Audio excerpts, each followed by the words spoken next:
شوفوها شوفوها هذه السعودية، شوفوها شوفوها هذه السعودية. شوفوا الوطن شوفوا، شوفوا الوطن شوفوا، قولوا يا ما شاء الله. شوفوا السعودية مرافق الحية ونظى حضارية. شوفوا شوفوا حضارتها، شوفوا شوفوا، شوفوا تقدمها، شوفوا شوفوا، شوفوا حضارتها، شوفوا شوفوا، شوفوا تقدمها.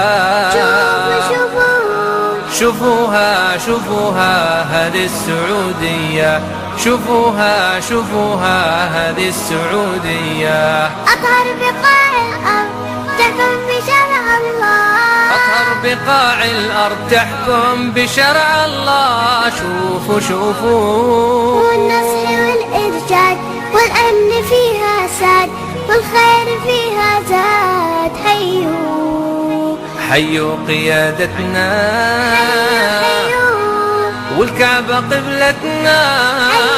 حيوا حيوا قيادتنا، والكعبة قبلتنا.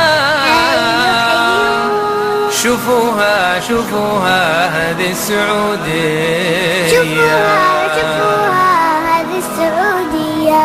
شوفوا الوطن شوفوا، شوفوا الوطن شوفوا. So basically, schools in Saudi Arabia have implemented this new project all over the kingdom. For the past 5 years, it's something new that they started. They call it, I'll say the Arabic word and then I'll just translate it, rough translation into English. It's called Fina, which basically means the goodness in us or the virtue in us. And madrasati masuliti. So madrasati masuliyya, you probably heard the word madrasa in the news. It just means school. Masuliyya is responsibility. So my school is my responsibility. This project, honestly, just stresses the importance and the responsibility of cleanliness and organization in classrooms, especially at the end of the day before students leave. The goal of this program is getting the students used to taking care of their environment and their surroundings and the etiquette of that.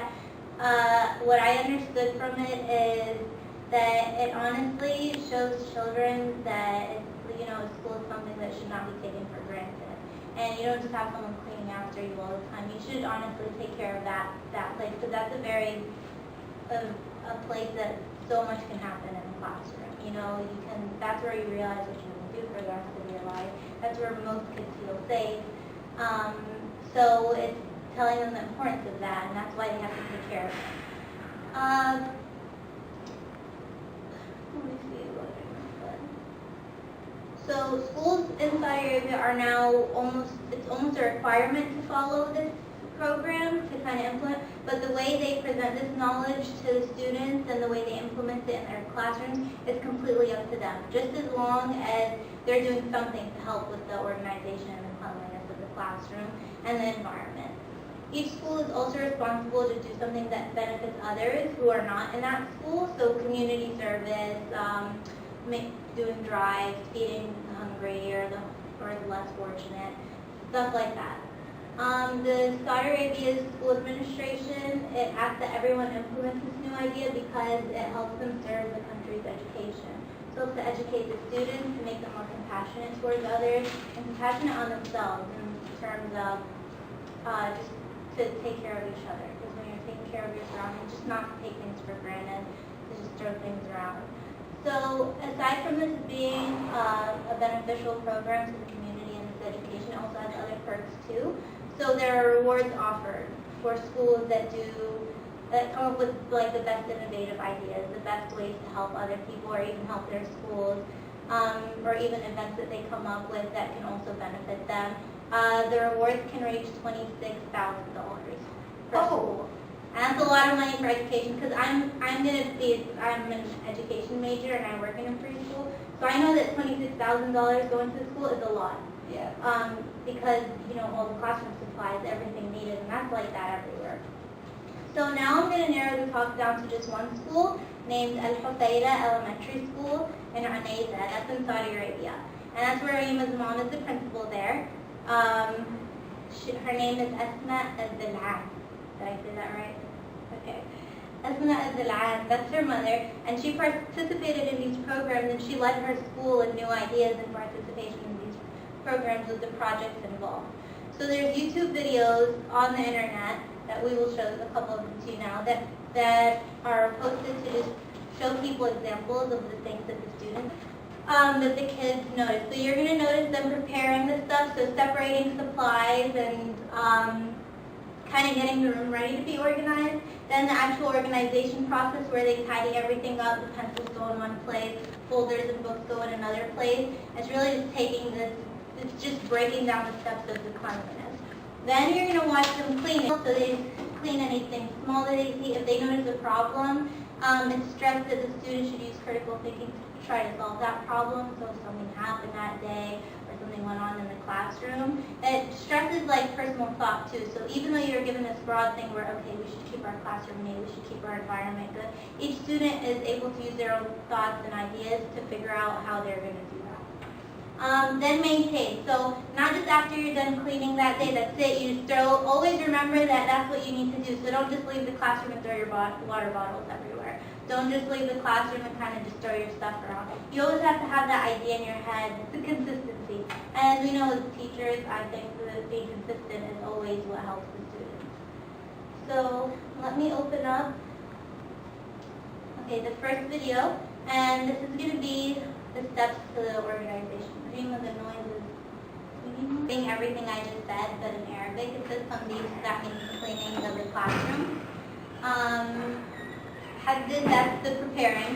That's the part where they're preparing, and you can see the girls in this, just organizing, putting all the markers together.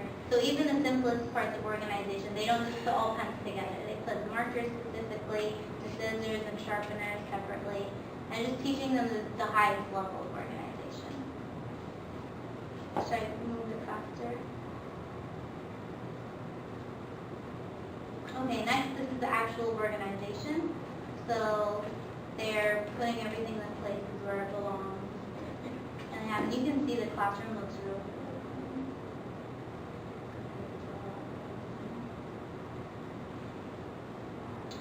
Okay, this is the actual cleaning part. This is the part that I was talking about where they're each given kind of like a wipe or something to wipe down their own area. So taking care of their own desk. And if you notice the organization, they start from a specific part on the table and work their way up and down to make sure that each one is getting every spot. So it's a huge little, and you know how hard that is in a classroom. Can I ask something? Yes. Are classrooms co-ed? Rima, do they have boys and girls in classrooms, or just girls and just boys? Separate? Okay, yeah. They're only separate there. So I think this is just an all-girls classroom. I didn't know about the elementary. I know as they get older, obviously they separate, but. And then they're wiping off the board, and it's a small aspects of like details.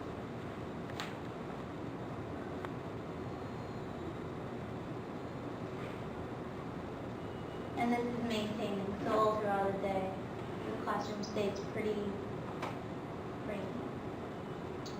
Asma Al-Zil'an has led her school to helping outside of the community, not just in the school. So they help the people around them. So Al-Hufayda Elementary assists the communities and they present the workers who work around the building, outside of it, the less fortunate. They work really hard, they don't get much though. They serve them with breakfast every single day. So every day they give the people around them breakfast.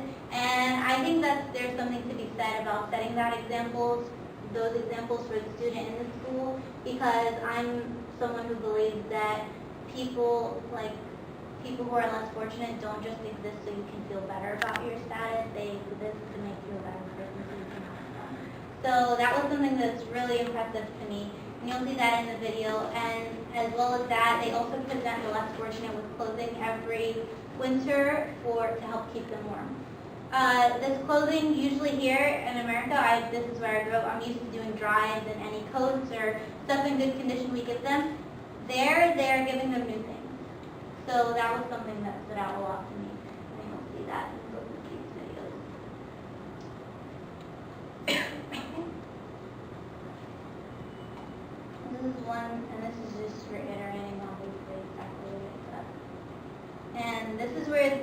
obviously construction workers, the people around them who work around the street. They're giving them the breakfast every morning. And you see they have the logo on the water bottle, just to kind of put their information out and let people know what they're doing.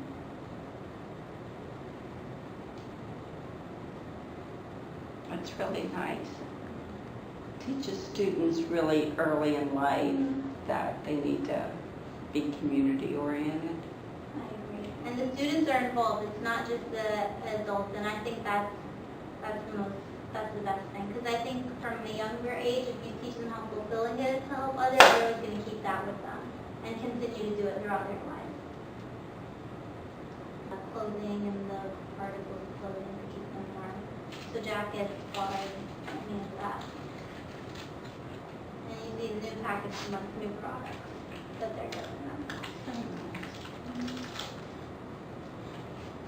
And as you can see, the students are the ones organizing, and they're setting up. They set them up in gift bags, so it's not. You never want to make someone feel like a little bit less fortunate when you're doing. You want them to that you're doing it to give it as a gift to them, not as, oh, you're beneath me. So they really stress that, making the students, and there are the logos on the bags as well.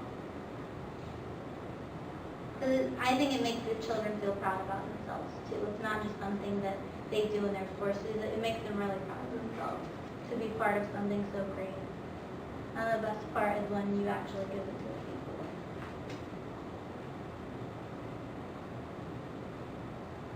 This presentation and others is the schools go around. Each school is proud of what they're doing. They're proud of their students, proud of how they're helping the community. That's why they spread the word. So they travel to other schools, they travel to hospitals in the area, factories, things like that. And they just want to let people know that there's some good going on in the world too. And because no one hears about, like you hear a certain stereotype about a place, certain stereotype about a certain education program, and that's all you take from it. But they want to let people know the good that they're doing too. And that's why we're informing you guys that today, because we want to take their message and just bring it out to you, because her mother's pretty proud of her students in her school and everything that they've done for the people around them. And like I said, there is something to be said about children who are getting used to fulfilling like that feeling and that goodness and helping others. Fund these different things. I think for a lot of it, for their school system, the government funds a lot of their stuff, so the teachers get paid directly through the government. Rima, I was asking her about the textbooks and the stuff, and she said they don't pay for those, the government. So like the cooking, breakfast, and then the clothes, and then all the community stuff they do. Where does that? Do you know the answer to that? Do you mean